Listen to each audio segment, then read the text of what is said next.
Glory to God, children. Once again, we are back for this Sunday. So, before going into the session, we'll start with the prayer. Heavenly Master, gracious Lord, thank you, Lord Jesus, for giving us this time in our lives. As we are going to meditate the word, Lord Master, on the theme, let go, give God the control. Lord, give us the knowledge and wisdom to understand. You speak to us through Akka, Lord Master. Talk to our hearts, Lord Master. Give us the concentration to listen. Lord, we commit this time into your mighty hands. We ask this prayer in your holy name. Amen. Yes, children. So before going, you know that Tabitaka and Anjali Akka, they are taking, I'm taking the general session. So today's theme, let go, give God the control. So to whom we are going to give the control? To control a lot of things. You want to give the control on such a lot of things. Yes, on the television and control on your mobile gadgets. Control on your siblings and yes, can you control on the sickness, on the problems? No, we can't control. Yes, but we something I want to tell from the Bible. God, who is strong, and you may be weak, but he's strong. Jesus promises you, I'm not going to leave you nor forsake you. Yes, God is going to hold us. Yes, all our worries and our sorrows, our struggles, when we give everything to Jesus, he's not going to leave us. God says in the 2 Corinthians 12:9, my grace is sufficient for you, for my power is made perfect in weakness. When you realize that you are weak and you need Jesus, that is when God's power is revealed in all its glory into life. So simply let go of your life's control into Jesus' hands. He will lead you in the right path. Remember, let go, give God the control. Yes, my dear children, we are learning today to let go and let God take control. We are so good at wanting to control everything around us. Yes, as I have given the example on mommy and daddy, if they'll not give, we'll cry and we wail. Yes, all these on the siblings and all on your brothers. Yes, on among our friends, everything we have seen. Yes, we want to be the center of everything, but that isn't it a good thing? All the time the Bible says that we are weak, but he is strong. There are so many things that are not in our control. Okay, I'll tell you why I said the Bible verse. The Bible verse. There are so many things that are not in our control. Like for our example, the sun rising in the way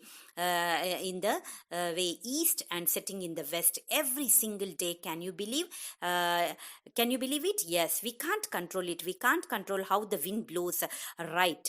We don't know from where it comes and where it goes. And yes, when it is going to rain, the rain comes every year. We can't control what can happen any moment. Wait, for example, what's happening with the coronavirus issue? It's not in our control. It's not in the government's control. It's not in anybody's control, right? And that's really crazy thing that's happening. Take everybody's example. Our hearts, our body, our heart beats without saying a heartbeat stop. No, we don't have the trouble of breathing in and breathing out. Isn't it or not, children? It is not in our control. So many things, yes, which are not in our control and we can't control. So, but there is only one person who can control everything. That is God. He's strong. Remember that verse I told you. We are weak. He's strong. So let's give control to the one who is going and who is to do everything. And that's what today's story is about. Today's story is from 2 Samuel chapter 24. It's nothing. David. Yes, okay. You all know that King David, we all know, is somebody who's next to God's heart. That's what the Bible says. The God enough David, because you know the story of David and Goliath, right? And you know what attitude David had when he fought Goliath. Wonderful story. But King David actually did something opposite.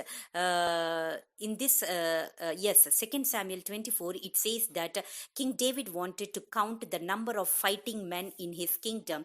So he called his commander Joab and told Joab, go and count the number of men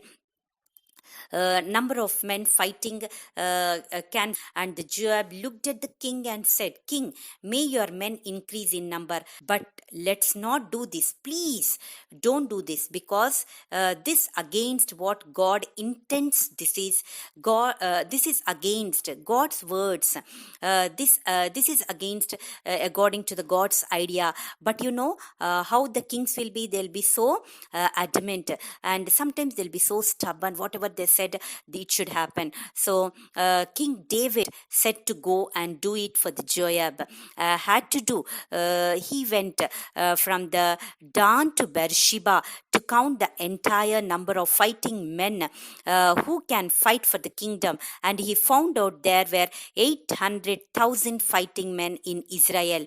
800,000 means 8 lakh fighting men, and there were 500,000 fighting men in Judah. That means 13 lakh men who could fight for the kingdom. Okay, and after they had done this, it took Joab 9 months and 20 days to finish the census. Imagine 9 months 20 days. And when David got to know one of these, it was complete, the census was taken, something started troubling in his heart, and he felt very, because he realized that he went against God's wishes, God's ideas, God's through law. Because in Exodus chapter 30 verse 12 it says everything in Israel belongs to God. So what belongs to God, man cannot count. All right, and that is why the King David went against God's law, because God owned everything about Israel. And when we believe in Jesus, he owes us as well. Isn't it? They're amazing. We don't belong to anybody else but to God, and that's what makes the difference. Now let's come back to the story. So King David, he felt guilty, and God sent prophet Gad to him. Prophet came, and he said, God says 3 things. You know, children who are called prophets, they are the mediators to God and to us. So he says 3 things. You have to choose for what you have done wrong. Over these 3, which do you think should be your punishment? Number 1 is, I'll send 3 years of famine on the country. Number 2, I'll send 3 months of running from your enemies. Or number 3, third one, 3 days of plague. And David felt sad, but David said, I don't want to run from my enemies, and I don't want my country to struggle. So let there be 3 days of plague, he said. And what happened? A lot of people died. 72,000 people in the country. David felt really very bad, and he went and offered a sacrifice to God that pleased God, and the sacrifice pleased God, and God relented from the plague. So friends, as a king, they want control over everything. He wanted to know how many people were there in his country who could fight the battle, and he wanted to own his people. He wanted to control his people, but actually God was in control all his ruling time. He owned to God. Anything anticipated went against God, who let alone. So when we want to control everything, we can lose our thinking. You know, we can do wrong things because we want to rule our lives right. But giving front row to God actually changes the situation, because people long to God, and God will direct our steps. Don't so? Yes, even in this situation, we are constantly worried about what's going to happen tomorrow, when they are constantly living in fear, whether we will get infected by coronavirus, what I need to do to be safe, and how can I be safe. This constantly will be thinking about this, parents thinking of what their jobs and what is going to happen tomorrow. Yes, let go. God take control, because He knows everything about our lives, and there is nothing more that brings joy to God than to know that we have given the control of our lives to Him. Isn't it that brilliant? So let's give control to God. Okay, children, and shall we?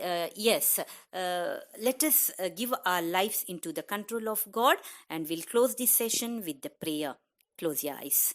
Heavenly Master, gracious Lord, thank you, Lord Jesus, for giving us this story in our lives, Master. Yes, Lord, we have seen about David's life. When he want to owe everything, when he want to have control on everything. Yes, Lord, you have punished when he sacrificed, when he has come with the repentance. Yes, Lord Master, you have forgiven. Lord, let us be obedient to the word of the God. Yes, Lord. Lord, forgive us if we have done anything wrong in your sight. Yes, Lord. Thank you for this story. We ask this prayer in your holy name. Amen. Yes, children, before dispersing, let us see to the memory verse. Our memory verse today is 2 Corinthians 12:9. My grace is sufficient for you, for my power is made perfect in weakness. 2 Corinthians 12:9. 2 Corinthians 12:9.